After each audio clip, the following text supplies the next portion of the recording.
In the autumn of 1917, as the shadow of war crept closer to the ancient walls of Jerusalem, a young historian named Yusuf al-Kanani found himself lost in a world of forgotten words. Weeks before the city would fall to British forces, Yusuf wasn't seeking glory or gold. He was searching for a single, elusive truth hidden within the neglected archives of an old monastery on the city's edge. The air inside was thick with the scent of decaying paper and forgotten time, a silent library of dust and secrets. His world was one of meticulous research, of cross-referencing dates and deciphering faded scripts. But on this day, among thousands of brittle, yellowed papers, his fingers brushed against something different. It was a manuscript, bound in simple leather, its pages heavy with an untold age. The script was an archaic form of Arabic, elegant and strange. On its cover, there was no title, no author, just a single,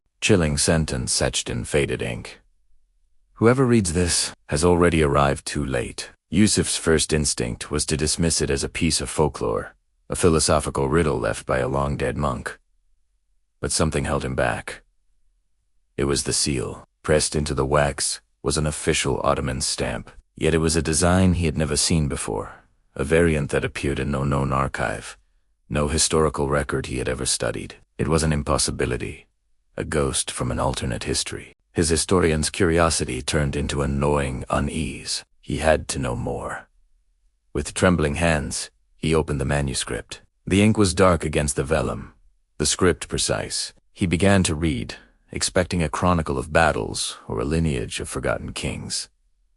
But this was no historical record. It was a prophecy, or rather, a post-mortem of events that had yet to occur. It spoke of cities that fell into silence days before their official surrender was ever announced, of rulers who vanished from their palaces before the first enemy soldier breached the gates. It detailed the secret movements of armies, routes, and strategies laid bare, as if the author had watched history unfold from a vantage point beyond time itself.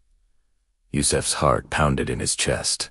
He read about the fall of Damascus, the retreat from Sinai, the secret treaties signed in European capitals, and every event described, every single one, had already happened, exactly as the manuscript foretold. It wasn't predicting the future. It was reporting a past that was still, to the rest of the world, the future. The manuscript was a chronicle of echoes, a history written in reverse. He felt a profound sense of vertigo, as if the very foundations of time were crumbling beneath him. He read for hours. The fading sunlight replaced by the flickering flame of his oil lamp. The city outside, with its looming conflict, seemed a world away. His reality was now confined to these pages, to this impossible, terrifying document. He reached what he thought was the end of the text. The final line he read that night sent a shiver down his spine, a cold that had nothing to do with the night air. It said, "When the final hour arrives, the guardian will know his duty has ended." Guardian? What guardian?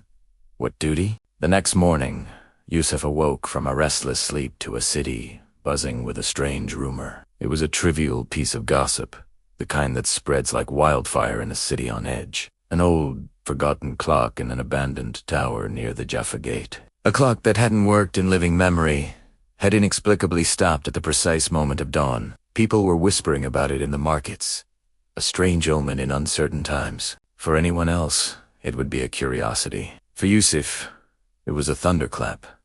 The clock tower. He felt an icy dread wash over him, a coldness that seeped into his bones despite the oppressive summer heat. He abandoned his breakfast, his mind racing, and hurried back to the monastery, back to the archive, back to the manuscript.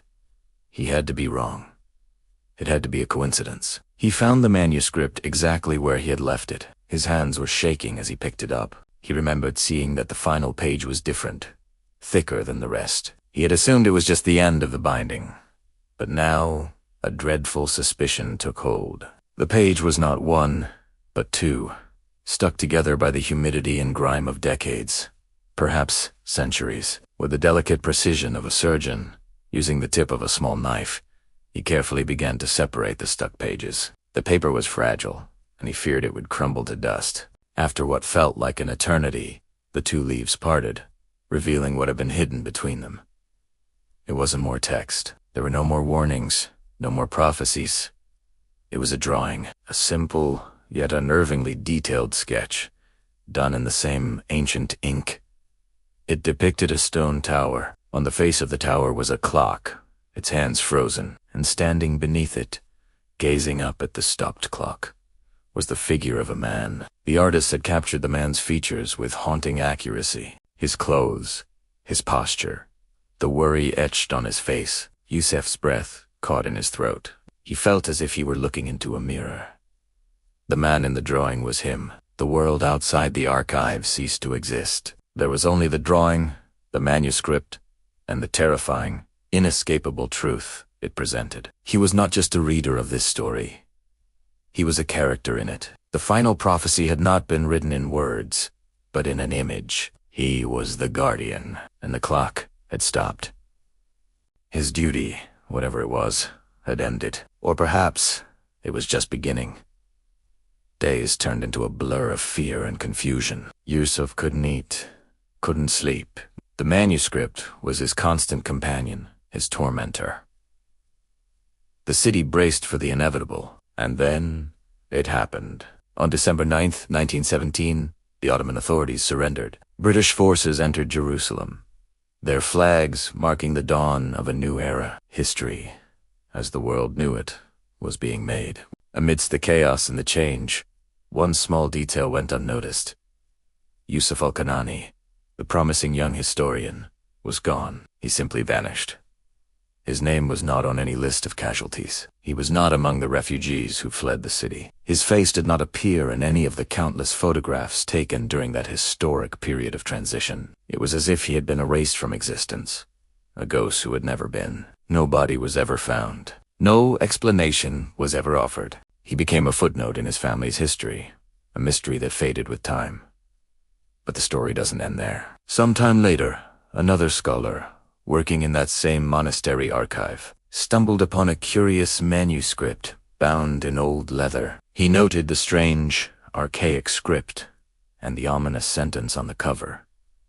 Whoever reads this has already arrived too late. He almost set it aside, but then he noticed something else, something that didn't belong. Beneath the ancient, faded ink of the original warning, another line had been added. It was written in a different hand, with modern ink, sharp and clear. This new inscription read, "The new guardian has arrived." The manuscript was back in its place, waiting patiently on the shelf, ready for the next chapter in its timeless, silent story. Thank you for watching. If you were captivated by this mystery, do you forget to like this video and subscribe to our channel for more stories that blur the line between history and legend. We'll see you in the next one.